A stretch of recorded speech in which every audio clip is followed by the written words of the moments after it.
من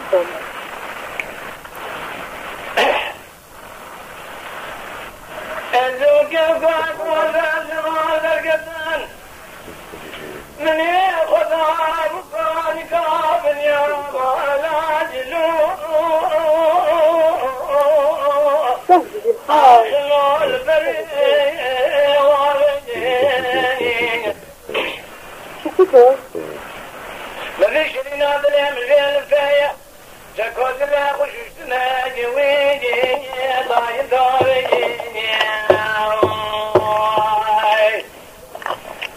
من دست خداوند دست بيجي خوابتنا مدي مقولي رامشانك دي مقولي يا ناقي واحمد الترزيد حاكمي شملي دار بخوال وقدت قردني خلخب كبرقو على نشان نام زربشتانا اكرم كير مدي جبال بشتاتي فينا قولي اخبي قول عظي يا خي برغدني من خذي بوشو زماني خراب دانيا مرونك جورا تصير ما زي تخجري ما غدي